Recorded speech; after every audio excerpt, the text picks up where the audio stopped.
The White House is fighting desperately to cover up two major scandals regarding President Joe Biden. Iran says their policy is death to America. It's not just an ideology.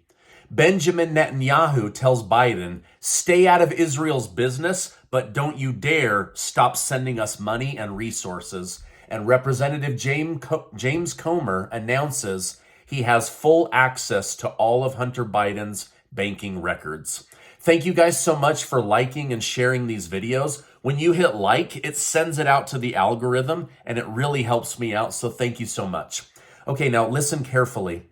I'm not on Telegram. I'm not giving away a car. I'm not giving away a truck. I'm not offering to pay off your house. There are scammers on Facebook and on YouTube and on Telegram that are using this ugly face and my name to try to trick you that you have won and that all they need is your banking information.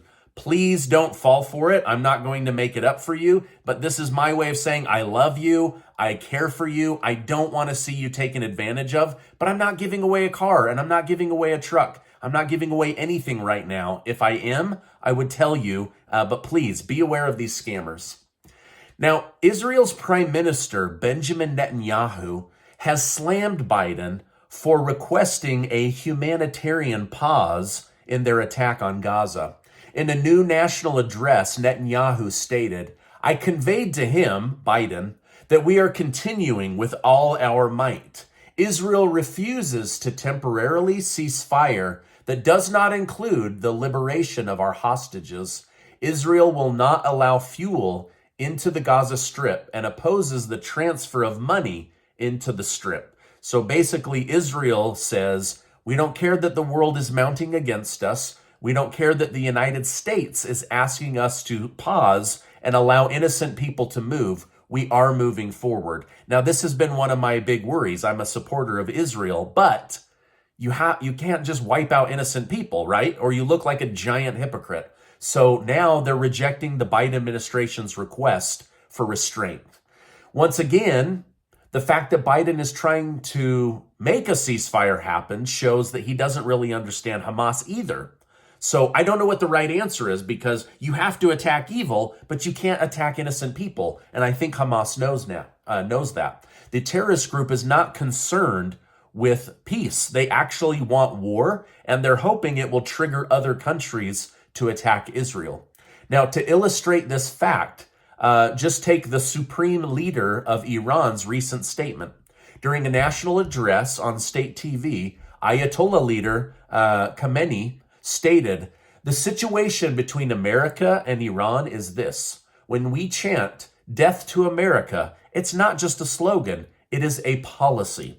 I have stated the reasons previously. For many years, from the 1940s to the 1970s, that's 30 years, the Americans did everything they could do against the Iranian nation. Now, for those of you that don't know, back in 1953, the United States secretly helped overthrow the properly elected government of Iran in exchange for the person they wanted to deal with. Iran has hated us ever since, on top of attacks. Aren't we doing the same thing in Ukraine, 2014? Obama helps with a coup. Now Ukraine's in trouble. It won't be long before Ukraine hates America as well. Now, thankfully, it appears that Biden isn't relying fully on a ceasefire to save hostages. The United States military is using unarmed drones to patrol the Gaza Strip in order to gather intel on where these hostages might be. My hope and prayer is that they're able to get all of them out alive. With all of the issues we face, saying the U.S. has hard decisions to make is an understatement. As the Biden administration considers sending humanitarian support for Gaza, a new report from SIGAR has indicated that the United States has sent over $11 billion to Afghanistan since Biden's botched withdrawal. While it's claimed the money is being carefully monitored and transferred, we know that that's not true. It's ending up in the hands of terrorists and those that hate the United States and those that are attacking the enemies of the United States, or the allies of the United States, rather. Unfortunately, there's not a lot that we can do, but let me just draw a quick comparison. Biden has sent $11 billion to Afghanistan and $700 per family to Hawaii. Do you see the difference? Makes me sick. Makes me absolutely sick. House Oversight Committee Chair James Comer has just dropped a major bombshell in his investigation into the Biden family. Comer stated he has finally obtained possession of nearly all of Hunter Biden's bank records and is only days away from subpoenaing the entire Biden family. The fact that Comer may actually be able to question Joe Biden and his family seems unreal, but he's claiming it will happen. I'm not holding my breath, but I do think that the Biden family has something to answer for. Certainly, they've made the entire Trump family answer for their past. Now, when asked why the process took so long, Comer stated, "It has been a long process because Hunter Biden has so many bank accounts." Comer said, explaining the complexity of the process, we would have one shell company with a dozen bank accounts attached to each fake company. By the way, we've learned today the White House is fighting like hell to block all subpoenas of Biden's banking info and paper trails to the supposed loans he gave his brother Frank and James Biden. If they are innocent, why wouldn't you just show the loan documents and put this matter to rest in a matter of 5 minutes? Why instead are you collectively spending hundreds of thousands of dollars in order to block that you didn't issue loans? That this is in fact fake money. This is money that you guys are using to pass through one Biden to another. We'll see what happens, but right? Just like put on your brain for a second. We're innocent, but we're not going to show you the loan documents, which would be free. We're going to spend hundreds of thousands of dollars blocking you from seeing them. I don't know, Occam's razor, right? Also, we are learning just today, the White House has instructed the National Archive to not release Biden's 82,000 pages of emails from his illegal fake email account.